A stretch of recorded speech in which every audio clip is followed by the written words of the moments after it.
Hey, welcome to Weird Wednesday, everybody. This is John House, or Used Toy, along with my partner in crime, Daryl House, or Suburban Hobo. How's it going, Daryl? Oh, I'm feeling weird, John. Is it Wednesday?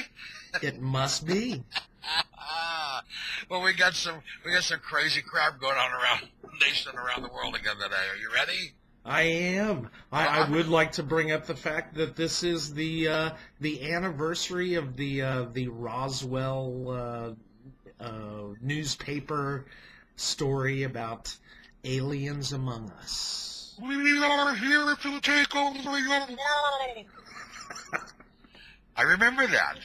What do you have for us today? Well, you know what? I got the stupid criminals. I just love them. I absolutely do. This is down in Marathon. This is in the Florida Keys, which almost makes it understandable. But this guy, okay, let me give you the story here.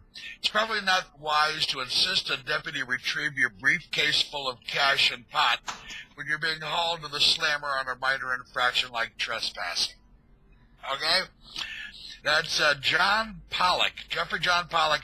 That's what he allegedly did. They allegedly found all this money in marijuana. Allegedly. That's the word of the day, allegedly. A woman called the sheriff's office down in Marathon where Pollock, her ex-boyfriend, refused to leave her home down in Marathon after she had let him stay the night. Okay, first mistake. She let ex-boyfriend spend the night. Before leaving the apartment, Pollock allegedly told the deputies he had a briefcase in the residence with a lot of cash inside, and he wanted to take it with him to the jail. Well, taken to jail, Pollock agreed to open the briefcase. Second big mistake. He had a briefcase revealing about $9,500 in cash and marijuana. He was charged with possession of marijuana, introduction of marijuana into a detention facility, all because he stayed the night at his ex-girlfriend's house and then wouldn't leave, and she called the cops to get him out. Love it, love it, love it. Love is in the air. Love is in the air every time. Take it away. All right. Well, this is also from Florida, and this video has gone viral. I thought I would bring it up because I've worked in the food industry for a lot of years and used to work for Golden Corral. And Golden Corral has fired a manager who apparently one of his employees taped. They were having a health inspection, so they all the food that was questionable, they just wheeled it out and set it by a dumpster. So this is on YouTube. It is terrible, terrible. Certainly can make people violently ill.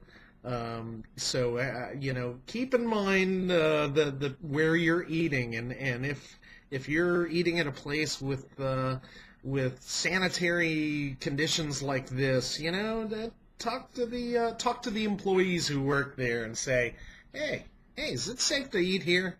So, John, just between you and me, are you loving this story large? I am.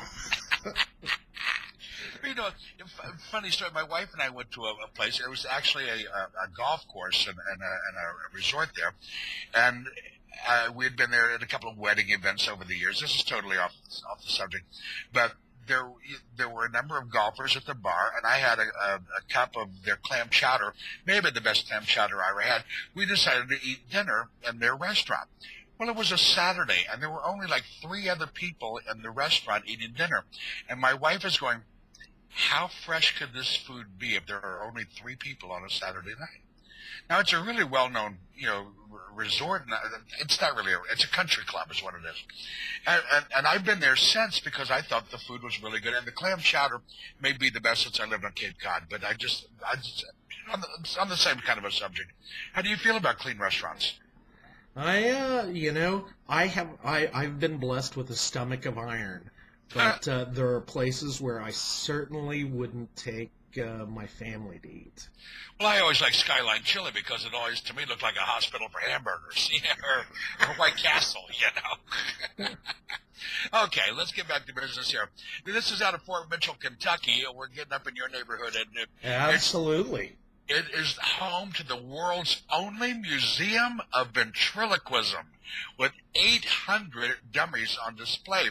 Now, the Venhaven Museum was founded by the late William Berger, a fan of the puppetry art form, who bought his first ventriloquist dummy in New York City nearly a century ago. 800 dummies in this museum for ventriloquism. Now, here's a side note. There are 535 members of Congress who are doing their best to compete with the 800 dummies in Fort Mitchell, Kentucky. Nice. I couldn't help but add that.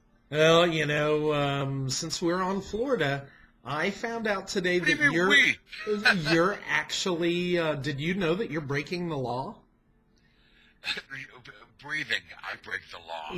When Florida lawmakers recently voted to ban all internet cafes, they worded the bill so poorly that they actually outlawed every computer in the state that is hooked to the internet. Okay. Well, what? Get out of my yard. So apparently, since you know about the whole thing about your lieutenant governor and all that, well, they were in the rush to make a new bill. They worded it so poorly that computers hooked to the internet are illegal. I can certainly imagine that being the case because we love Florida and things don't always go according to plan there. Speaking of weird laws, I just saw that there's a place up in Ohio.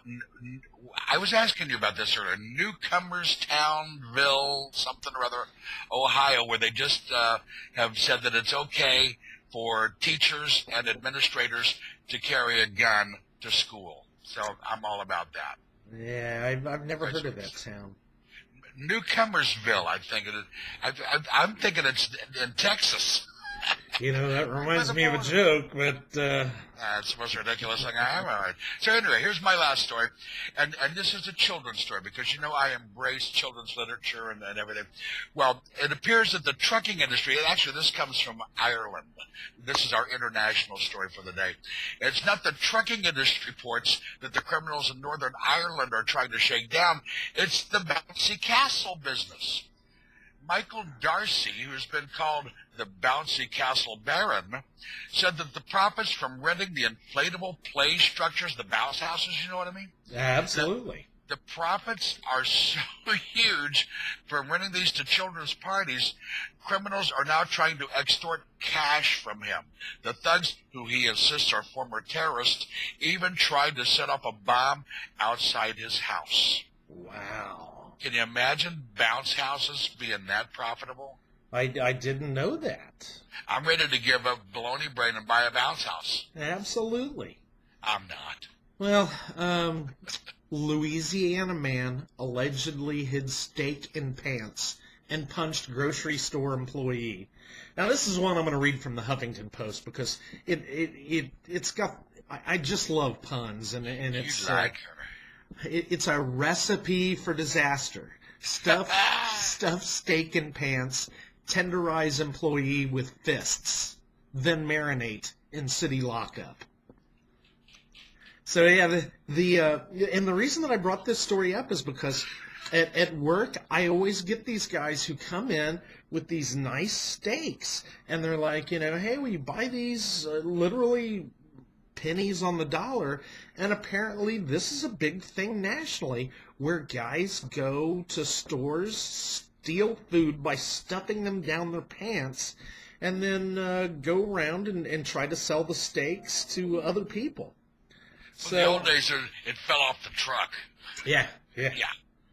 Well, apparently so if you meet somebody who's trying to sell you some steaks at bargain basement prices, know that it may have come from their pants. Well, I got some shrimp here. We'll go for a little surf and turf, honey.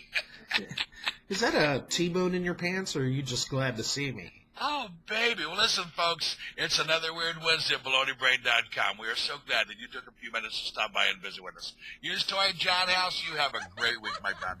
We will see you soon. Bye-bye.